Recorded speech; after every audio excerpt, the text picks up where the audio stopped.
അതായത് നമുക്ക് റിലേറ്റ് ചെയ്യാൻ പറ്റുന്നില്ല. ലവ് എന്ന് പറയുന്ന, സ്നേഹം എന്ന് പറയുന്ന ആ ഒരു അറ്റ്മോസ്ഫിയറിൽ നമുക്ക് പരസ്പരം റിലേറ്റ് ചെയ്യാൻ പറ്റില്ല.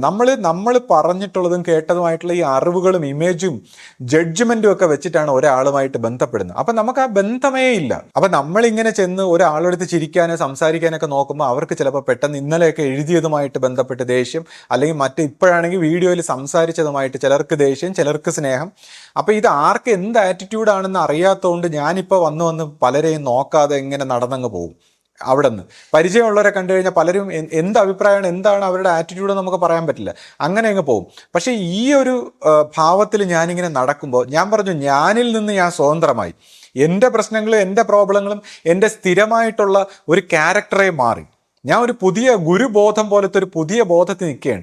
അപ്പോൾ എന്ത് പറ്റുന്നു, എന്നോട് ഉള്ളിൽ നിന്ന് പറയുന്നു എല്ലാവരെയും നോക്കൂ. കാര്യം ഈ നോട്ടത്തിലൂടെ പോലും ഈ കാരുണ്യ സ്വഭാവത്തിലുള്ള ഈ പുതിയ എനർജി എല്ലാവരിലേക്കും പോവുകയാണെന്നുള്ളൊരു അനുഭവം എനിക്ക് കിട്ടുകയാണ്.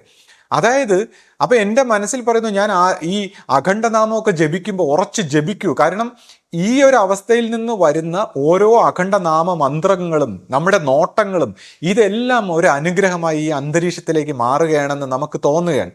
അപ്പം നമ്മൾ അതിലേക്ക് നടക്കുമ്പോൾ പതിവില്ലാതെ ഞാൻ ഓരോരുത്തരെയൊക്കെ ആരാധനാലയത്തിൽ നോക്കുമ്പോഴൊക്കെ അവർ പ്രാർത്ഥിക്കുമ്പോഴൊക്കെ എന്തോ ഒരു കരുണാർദ്രമായിട്ട് എൻ്റെ ഉള്ളിൽ നിന്ന് നോക്കുന്നു. അങ്ങനെ ഞാൻ നടന്ന് സഹകരണ മന്ദിരത്തിൽ ചെന്നിങ്ങനെ ഒരു സ്ഥലത്ത് ഇരുന്നു. അപ്പോൾ ഇരുന്നപ്പോൾ ഗുരുവിനെ ഓരോരുത്തരും വന്ന് നമസ്കരിക്കുമ്പോൾ ഞാൻ സത്യം പറഞ്ഞാൽ ഇങ്ങനെ നോക്കിക്കൊണ്ടിരിക്കുകയാണ്. ഓരോരുത്തരും നമസ്കരിക്കുമ്പോൾ എൻ്റെ ഉള്ളിൽ നിന്ന് കാരുണ്യ സ്വഭാവത്തിൽ എന്തോ ഒരു ഗുരു സ്വഭാവത്തിൽ ഇങ്ങനെ നോക്കുന്നു എല്ലാവരെയും. അപ്പോൾ അങ്ങനെ ഈ നോട്ടം, അപ്പോൾ ഈ ഒരു പുതിയതായിട്ട് വന്ന എനർജിയുടെ ഊർജത്തിൻ്റെ ആ ഒരു ആനന്ദത്തിൻ്റെ ആ ഒരു സന്തോഷത്തിൻ്റെ ഊർജം നമ്മൾ നോക്കി ഈ അന്തരീക്ഷത്തിൽ മൊത്തം വ്യാപിപ്പിക്കണം എന്നൊരറിവ്. അതായത് നമ്മളിത് നമുക്ക് പിടിച്ചു വെക്കാനുള്ളതല്ല, ഇത് നമുക്ക് വേണ്ടി കിട്ടിയതല്ല. ഈ കാരുണ്യ ബോധം ഈ പ്രപഞ്ചത്തിന് തിരിച്ചു കൊടുക്കണം. അങ്ങനെ ഈ നമ്മുടെ ഈ ആ ഒരു ആനന്ദത്തിൻ്റെ ആ സത്യത്തിൻ്റെ അതിങ്ങനെ നമ്മൾ നോക്കിയും നമ്മുടെ എന്തെല്ലാമോ നമ്മുടെ ഇന്ദ്രിയം കൊണ്ട് ഈ അന്തരീക്ഷത്തിൽ വ്യാപിപ്പിക്കാൻ പറ്റുമോ ആ രീതിയിൽ അത് വ്യാപിപ്പിക്കണമെന്നുള്ളൊരു അറിവും, അങ്ങനെ അതെല്ലാം വ്യാപിപ്പിച്ച് ഫ്രീ ആയി ഞാൻ പിന്നെ എൻ്റെ പഴയ ബോധത്തിലേക്ക് വന്നു.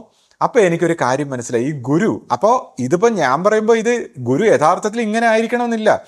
എൻ്റെ അറിവിനും എൻ്റെ അവസ്ഥയ്ക്കും അനുസരിച്ച് ഗുരുവിൽ നിന്ന് എന്താണ് സംഭവിക്കുന്നതെന്ന് എനിക്ക് മനസ്സിലാക്കി തന്നു. അപ്പോൾ ഇനി യഥാർത്ഥത്തിൽ ഗുരുവിൻ്റെ അവസ്ഥ എന്തായിരിക്കും? കാര്യം ഒരു സ്വരൂപം, ഒരു പ്രകാശ സ്വരൂപം നമ്മളിലേക്ക് കയറി വന്നപ്പോഴാണ് നമുക്ക് ഇത്രയും മാറ്റം ഉണ്ടായത്. അപ്പോൾ ഗുരുവിൻ്റെ തപശക്തി, ഗുരുവിൻ്റെ ആ പ്രകാശ സ്വരൂപങ്ങളുടെ കണക്കുകൾ നമ്മൾ ഈ പറഞ്ഞേക്കുന്നു. ഗുരുദർശനത്തിൽ ഇരിക്കുമ്പോൾ, ശിഷ്യപൂജയൊക്കെ അവിടെ ഇരിക്കുമ്പോൾ ആ ഗുരുവിൻ്റെ പ്രകാശ കണക്കുകൾ എത്ര